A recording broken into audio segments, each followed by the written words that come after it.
Beware of spoilers, you have been warned. Okay. Bones. Yeah. This was a show. uh, let's just say in middle school, it was basically my gateway to the fangirl freak life, and I was just never the same. So, season 1. Bones came out in like 2005, and you can just tell the edgy 2000s very much applied to Bones. The series is like the opposite of Harry Potter. I don't know if you've seen those memes, but imagine the vibe of season 1 is the brightness level of Deathly Hallows, and the vibe of later seasons are Sorcerer's Stone. Dude, the whole cast is low-key kinda hot. Rewatching the first few seasons, I was like, damn! Like, these guys raised me. But I haven't seen this show in like 7 years, so I totally forgot how attractive they all were, except David Boreanaz. I have seen all of Buffy and suffered through all of Angel since finishing Bones, so his was not a face I was able to forget. Also, going through season 1, I was reminded as to why this specific group of characters were so special to me. Angela was the sane mom. She was Brennan's bestie, always there to ground her. She was also, like, super smart. Like, they kind of wrote her as not just as an artist, but a computer scientist master. Looking back, she was there to invent a code to make the investigation easier for plot reasons, and I'm honestly okay with that. Zach and Hodgins? I still use an email called Queen of Lab because these kings of the lab were my favorites. Their love for science and crazy experiments was infectious, and they totally gaslit me into thinking all science careers were this fun. Booth, I mean, he was your typical Gryffindor hero that had many arcs challenging his role as a good man.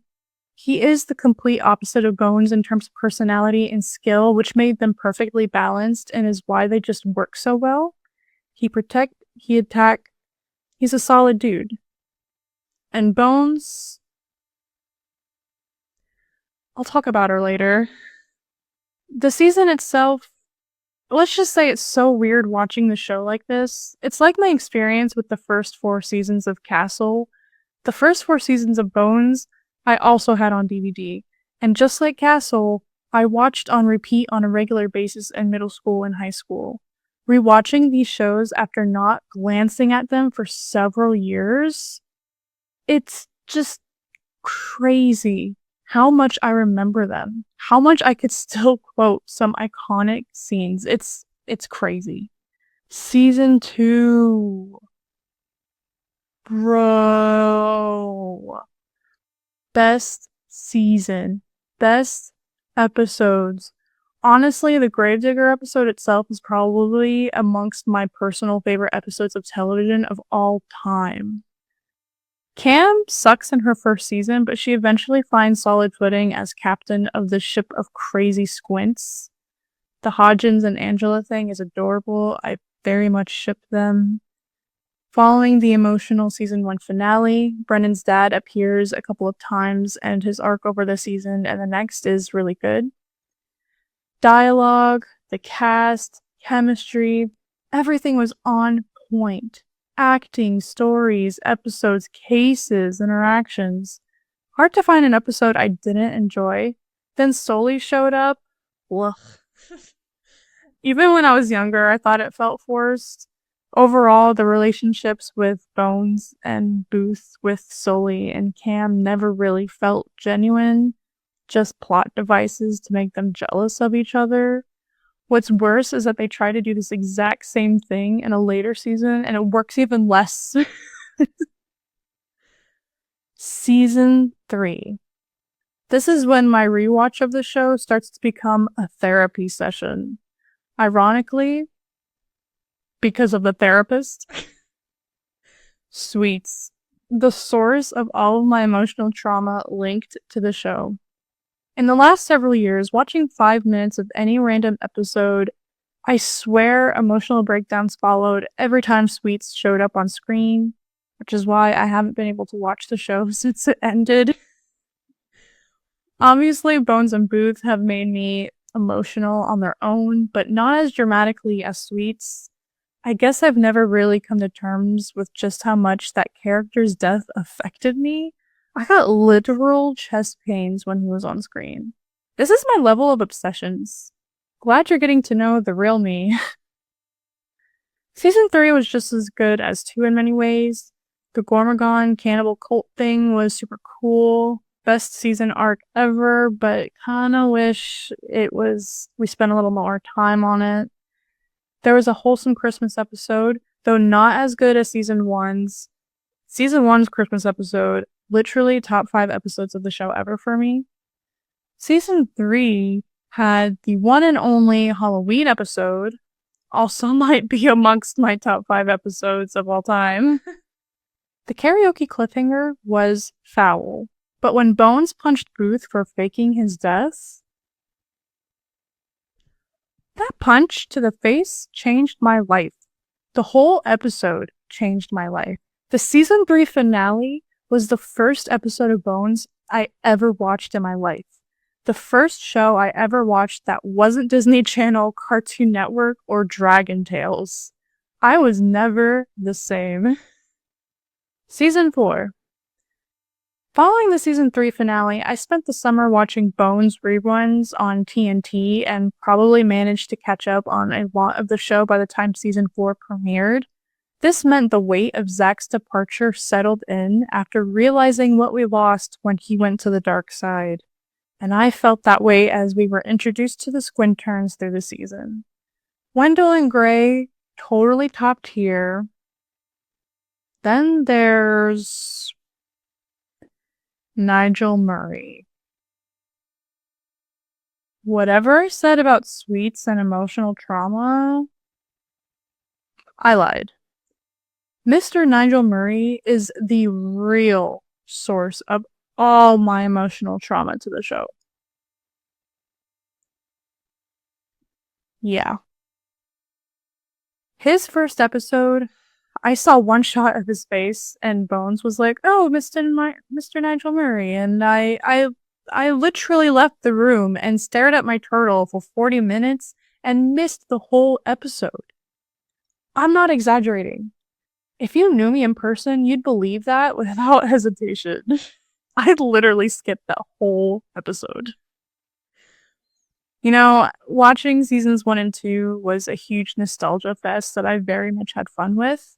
I was like, why on earth have I been so emotionally traumatized to watch this show over the last 7 years? Then Sweets joins the party, the whole Zach incident happened, even some scenes with Brennan's dad, like, okay, I get it, some emotional damage here and there. Now that I'm on the 4th season, I'm slowly starting to remember exactly why I have avoided the show since it ended in 2017. The emotional investment I had with the show and the characters left physical scars on my heart, and those scars are starting to ache. I skipped Daisy's first scenes with Sweets. I literally physically could not watch Vincent's first episode, can't even look at his face 70% of the time. I found it. The roots of my problems. My PTSD has arisen. But this is one of my favorite shows. If I'm ever going to enjoy revisits in the future, I have to confront my trauma. The goal was then to see if I can finish season 4 with the ability to watch a full episode of Vincent Nigel Murray. He happened to be in the circus episode and the Bones That Foam episode, 2 episodes that I remembered and loved very much, top 5 of all time, GOAT. So I was actually able to progress to several seconds of visual contact at a time. Speaking of the Bones That Foam, this has to be one of my favorite bodies in the series. I could care less about the case. Every scene in the lab was a highlight. It was all about chemistry. You know it was about chemistry because the hazard alarm sounded off like 5 times. The old science major version of myself was geeking out the whole episode. I enjoyed it way too much. The double death of the dearly departed, That episode, when they attended a funeral and Bones is like, bro, that dude was murdered, and everyone just trusts Bones at this point with no doubt. So in the midst of the funeral, here's Bones and Booth smuggling his body away. See, after season 2, Cam becomes the realist of the real. Like, she was the getaway driver here. She helped smuggle the body without question. Like, damn, good stuff. Also, so many bloopers were from this episode. It's literally so funny, and they must have had a hard time at work that week, bro. After an episode where Booth hallucinates Stewie Griffin from Family Guy, season finale! Booth's dream. I love alternate universe episodes, and this was the only way Bones could get away with it. This was extra special because everyone is here. The full ensemble, even Zach. It was just super fun. Hodgins being a mystery writer, Sweets being the lead member of a band named Gormagon. Like, this was great content. Season 5. Alright. This is when we start to wind down. Every show hits that point when the greatest stories are told, and Bones has passed it. This is really the beginning of the end, but we still got some solid cases, like the James Bond guy that had a severed hand and was being eaten by cats. Nice. The Mummy episode that ended with a very steamy conversation in the end. Like, I had a screenshot of that scene on my computer for a while. Christmas episode with Zoe Deschanel. You just know they had to milk the, wow, your cousin looks like your sister joke. And I ain't even mad. I also loved how the gang spent Christmas together. Just a quirky celebration of chosen family, and it did make me feel very warm inside. Also, a small detail I probably never appreciated before, but when everyone is gathered for dinner, Zoe is sitting next to Hodgins. You might remember Zoe from Elf, and TJ Thine, who plays Hodgins, was also in The Grinch as one of Cindy Lou Who's brothers. So 2 actors in 2 iconic Christmas films that I watch every year in a Christmas special of Bones? That's pretty cool. 100th episode special was a flashback of their first case ever before season 1. Now we've seriously reached the beginning of the end. Recalling these memories leads to the crappy season 6 that ends with Bones and Booth finally getting together. It gets worse before it gets better, but hey. Seeing Zach again in those flashbacks and seeing Angela join the team, like, dang. I love the Squinterns. But the seasons 2 and 3 team were the best that Jeffersonian has ever seen. And once Zach left, it was never the same. Peak Lab era, 2006 to 2008. High school reunion episode. Okay, there was no way I would have appreciated this episode the same in 2010. Robert England? Hello? He had a creepy basement with lots of sharp tools. Bones thought the creepy janitor was adorable, while Celie was just disturbed through their whole interaction. Like, that was an amazing scene. Good times. As I've said, it gets worse before it gets better, so rather than have a conclusion for season 5, let me go back to Bones, the character. Literally my whole life, middle school, high school, college, it's always been this battle between science and the entertainment industry. I wanted to be an actress because it looked fun being on set. Then I was like, I can't act, so I'll just be a forensic anthropologist like Bones. Then I wanted to be a director. Then I wanted to be some other forensic investigator of some sort. Then I wanted to be a scriptwriter. Then I wanted to be a veterinarian. I applied to college as a biology major, changed it to chemistry before registration, ended my first year at college as a math and physics major, and in the end, because reasons, 4 years of lore that I'm not going to go through, I left STEM altogether, and the entertainment industry won the battle, and now I'm on the road to becoming a film editor. Why is this important? Because you need to know just how badly I wanted to be Bones. I wanted to be Bones so much. My love for science and learning exists because of her. We both have brown hair and green eyes. She studied karate. I became a black belt in karate. Like, you don't understand. Bones is literally the most significant and influential fictional character in my entire life. Many won't believe this because she's not a Harry Potter character, and being a Wizarding World fan is literally half of my personality, but it's true. I want to be Bones. And even if I'm never going to be a forensic anthropologist, when I die, I would like to donate my body to science. I want experiments done on my corpse in a body farm. When I have decayed, I want my bones to be placed in a bones room like the one Bones herself works in. And I want all the future Dr. Brennans to study my skeleton for science. Robin Williams was gone too soon, but he didn't leave behind nothing. His legacy will live on through all of his most memorable performances, and I'm here to talk about a few of them today. Good morning, Vietnam! This movie needs no introduction. Robin Williams aside, that line is very famous and is often referenced. I liked how this highlighted the importance of media personalities. They are, of course, there to entertain, but they also have quite the influence over their fans. It's a shame that you're not going to find too many personalities like Adrian these days. A dying breed for sure. I also feel like the important message here is this. Citizens of the enemy countries are not the enemies. More so than not, it's the government and their corrupt influence over their citizens. That's the worst part about war. It's always the innocent civilians that suffer the most. And I really don't think it was necessary for America to show up to Vietnam, and this movie was not afraid to expose America's mistake by joining this war. Bringing it back to The Legend of Focus, this was a superb performance by Robin Williams. Masterclass line delivery, his character was comedic, charismatic, but was also a man with honor and strong principles and morals. He stood up against the spread of fake news and was just trying to be a real one for the people. All people. And we need more people like this. Aladdin. Yes, this most certainly counts.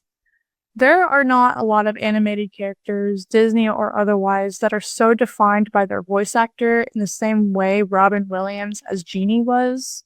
While this movie itself was a fine addition to the Renaissance era of Disney, Genie was undeniably one of the, if not the most memorable part of this film.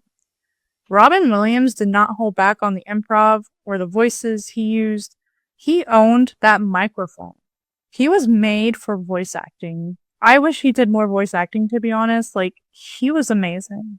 You know, I've seen a lot of Robin's most iconic roles, but yeah, Dead Poet Society is the best one for me. The film itself is such a wonderful reflection of youth and a heartfelt coming-of-age story. Carpe diem, seize the day, an inspirational quote for the ages. Appreciate your teachers because it only takes one to change your entire life. Teachers have almost just as much influence over children as their parents do, and I think it's a common experience to say, oh, I made these decisions in life because I had a teacher who inspired me to pursue it. I hear it all the time in Academy Award speeches, like I myself was under such influence. Appreciate your teachers. They are not paid nearly as much as they should be. And appreciate Robin Williams. He influenced a generation of comedians and actors and has left a permanent mark on the entertainment industry. He will never be forgotten. Forespoken. Honestly, don't remember much from my experience. I guess that's not a good sign. The parkour and the combat were fun, but it does feel repetitive about halfway through. I'm honestly not a huge fan of the magic missile ability that is literally your first weapon in the game. I'm just more of a melee fan.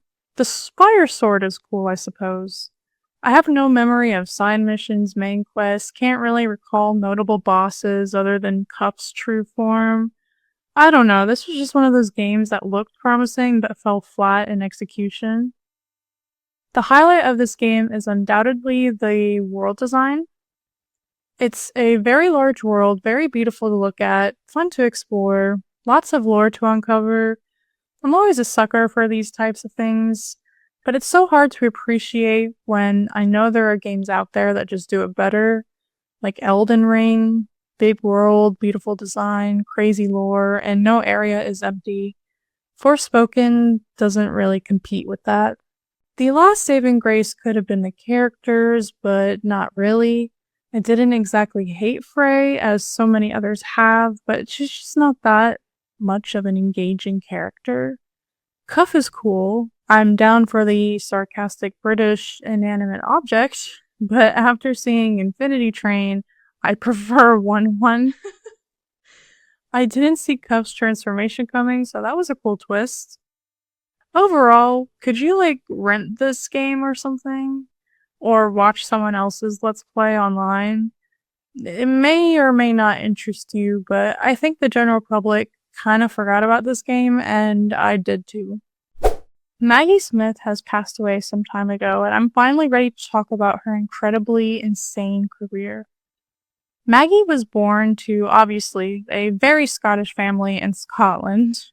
Her father was a professor at Oxford University, which meant the family relocated to the area where Maggie would eventually go to school. I guess acting was already written in stone from early on because she wasted no time as a teenager getting into serious theater work through Oxford. With the Oxford Playhouse, she was in plays such as The Twelfth Night, He Who Gets Slapped, Cinderella, Rookery Nook, Housemaster, The Love of Four Colonels, The Government Inspector, The Letter, The Magistrate, and The School for Scandal. All the great royal actors of Shakespeare's country started out in theater. You're not really a real British actor if you haven't. Maggie Smith and her Class A talent proves that. She was about 21 years of age when she made her Broadway debut in a very minor role in the play New Faces, but it wasn't until a few years later when Laurence Olivier himself once again recognized potential when he saw it.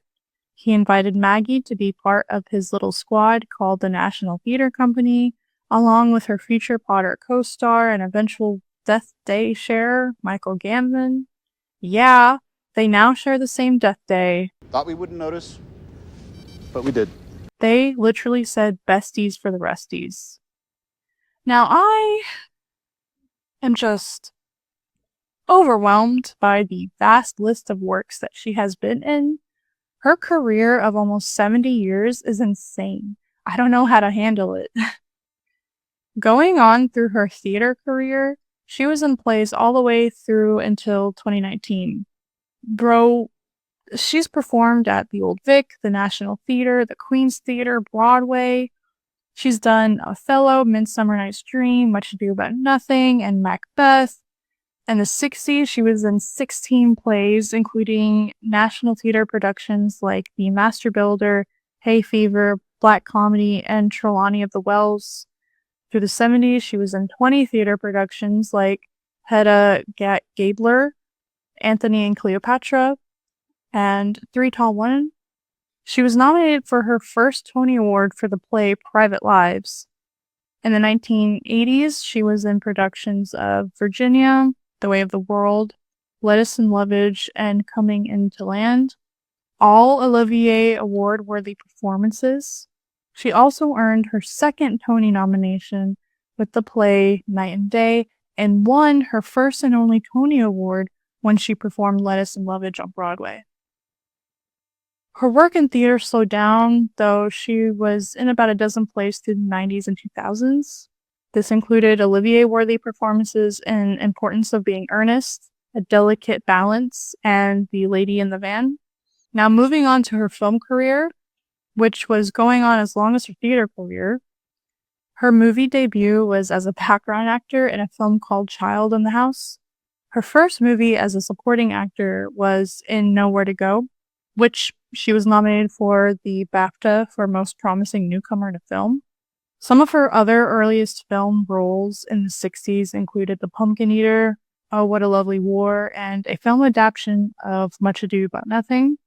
She received her first Golden Globe nominations in The VIPs, Othello, and The Prime of Miss Jean Brodie. She was nominated for her first Academy Award in the film version of Othello, and won her first Academy Award a few years later, as well as her first BAFTA win in the prime of Miss Jean Brodie. Jean Brodie solidified her forever as the best of the best.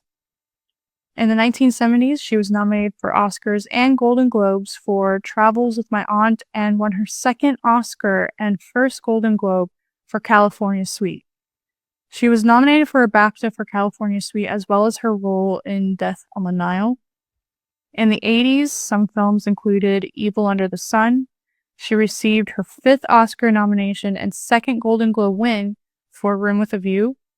She received 4 BAFTA nominations, including for Quartet, and winning with Private Function, Room with a View, and The Lonely Passion of Judith Hearn.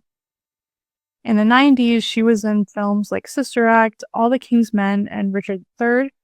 Speaking of Robin Williams, she was Grandma Wendy in Hook. I feel like I've discussed Peter and Wendy's scenes before somewhere. Like, they made me cry, y'all.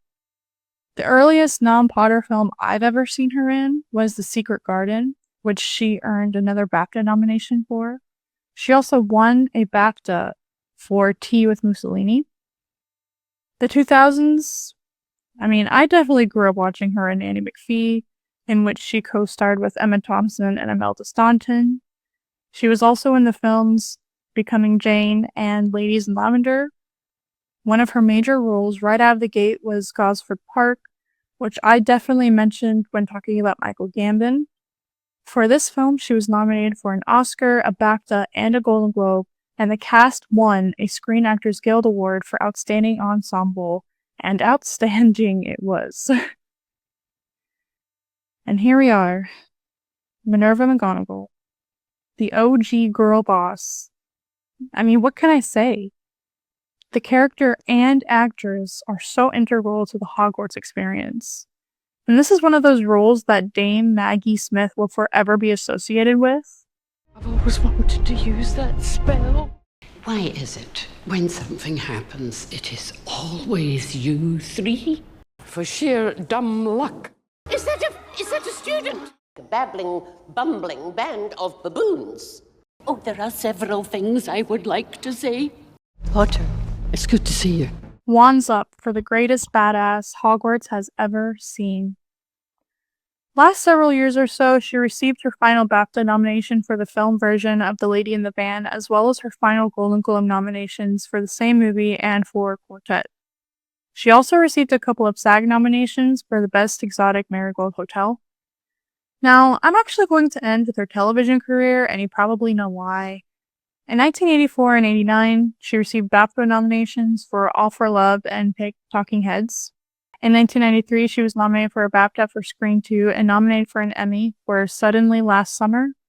And in 2000, she was nominated for a BAFTA and Emmy for David Copperfield, which was one of Daniel Radcliffe's first ever acting performances. She also received Golden Globe and Emmy nominations for her role in My House in Umbria. Ending off with her most recent notable role ever. In her final years, Dame Maggie Smith lived up to her earned title in her role in Downton Abbey. I haven't seen the series in full, though I've caught maybe a couple dozen episodes when my mom binged it like 10 years ago. Dame Maggie Smith was nominated for a BAFTA and won Emmys, Golden Globes, and SAG Awards for her role as Violet Crawley. Very well deserved indeed. And with that, I am done. And this was just her career and accolades. If her career was this amazing, imagine how she was as a person. Bro, she will be missed. And my annual Christmas Pottermas Marathon will be extra emotional for the 3rd year in a row. That's it for this week. Be sure to follow this podcast and please follow my Twitter and blog at Hollis Films to follow my journey experiencing the entertainment industry's greatest stories. And let me know what you've been fangirling over this week. Thank you for joining me, and I'll talk to you again next week.